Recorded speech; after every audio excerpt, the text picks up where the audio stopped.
باپ اگر اپنے بیٹوں کو یہ حکم دے دے کہ اپنی بیوی کو چھوڑ دو تو معقول عذر کے تحت ہی کہے گا، بغیر کسی مقصد کے، بغیر کسی مطلب کے ایک باپ اپنے بیٹے سے نہیں کہہ سکتا ہے کہ اپنی بیوی کو چھوڑ دو، ضرور بھی ضرور کوئی بات ضرور ہوگی۔ جیسے ایک موقع پر حضرت ابراہیم علیہ السلام جب اپنے بیٹے حضرت اسماعیل علیہ السلام سے ملاقات کرنے پہنچے تو ان کی جو بیوی تھی، یعنی حضرت اسماعیل کی جو بیوی تھی، اس نے دروازہ کھولا اور اس نے پانی تک بھی نہیں پوچھا۔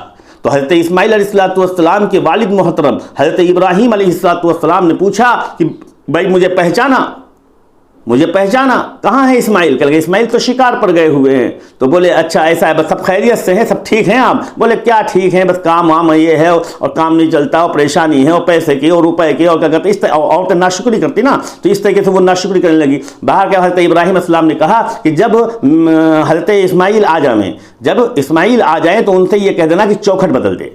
لہذا جب حضرت اسماعیل علیہ السلام تشریف لائے اور لانے کے بعد جو ہے حضرت اسماعیل السلام کی بیوی نے بتایا کہ آج آپ کے والد صاحب تشریف لائے تھے، اور آنے کے بعد انہوں نے یہ کہا چوکھٹ بدل دینا۔ لہذا فوراً حضرت اسماعیل علیہ السلام نے اپنی بیوی کو طلاق دے دیا۔ جان گئے وہ کہ والد صاحب کا کیا حکم ہے۔ پھر اس کے بعد جب دوبارہ چکر میں حضرت اسماعیل علیہ السلام کے والد محترم حضرت ابراہیم علیہ السلام تشریف لائے اور آواز دیا، بیوی نے دروازہ کھولا۔ وہ دوسری بیوی تھی، وہ پہلی والی بیوی کو تو طلاق دے دیا تھا انہوں نے، وہ دوسری بیوی تھی۔ دروازہ کھولا، پوچھا آپ کون؟ تو کہنے لگے میں اسماعیل کا والد ہوں۔ کہنے لگے اندر تشریف لائیے۔ پانی وغیرہ پوچھا، بڑی محبت و مودت کے ساتھ بٹھایا، بڑی عزت و احترام کے ساتھ بٹھایا۔ یہ نہیں کہا چلے جاؤ۔ بہت سی عورتیں اپنے گھروں میں نہیں بلانا چاہتی، منع کر دیتی، مت جاؤ، کہتی مت جاؤ گھر۔ کیوں منع کرتی ہو تم؟ کیا وجہ ہے؟ ریزن تو ہوگا، وداؤٹ ریزن نیور ورکنگ، کوئی ریزن تو ہوگا۔ باہر کے حضرت اسماعیل علیہ السلام کی دوسری بیوی حضرت اسماعیل علیہ السلام کے والد یعنی اپنے سسر محترم کو اندر بلایا اور بڑے ادب و احترام کے ساتھ بٹھایا اور پانی پلایا۔ پھر کھانے کے لیے کہا اور کوشش کیا کہ کھانا کھا لیں۔ کہیں گے نہیں بہو کھانا تو نہیں کھائیں گے، جائیں گے اب ہم۔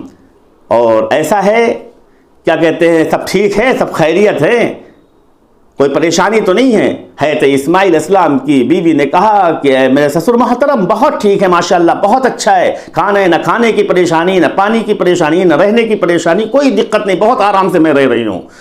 حضرت اسماعیل علیہ السلام کے والد حضرت ابراہیم السلام نے کہا کہ کہہ دینا کہ یہ چوکھٹ سنبھال کے رکھے، اس چوکھٹ کو اسماعیل سے کہہ دینا کہ اس چوکھٹ کو سنبھال کر رکھے۔ اور یہ کہہ کر چلے جاتے ہیں۔ میرے محترم دوستوں اور بزرگوں، پتہ یہ چلا کہ ایک باپ اپنے بیٹے کے لیے کبھی برا نہیں چاہے گا، اور اگر باپ کہتا ہے بیوی کو طلاق دے دو تو ضرور بھی ضرور اس بیوی کے اندر کوئی کمی دیکھ رہا ہوگا کہ ہمارے بیٹے کی زندگی کو یہ خراب نہ کرے، ہماری بیٹے کی زندگی کو اجیرن نہ بنائے، ہمارے بیٹے کی زندگی میں ناسور نہ بن جائے، ہمارے بیٹے کی زندگی کو کیا کہتے ہیں یہ کشمکش میں نہ ڈال دے۔ اس لیے ایک باپ اپنے بیٹے کی محبت میں آ کر اس بیوی کو بدلنے کی بات کرتا ہے، نہ کہ نفرت میں۔ اسی لیے ہر بیوی کو چاہیے کہ اپنے شوہر کی شکر گزار کرتے ہیں بیوی بن کر رہنے کی کوشش کرے۔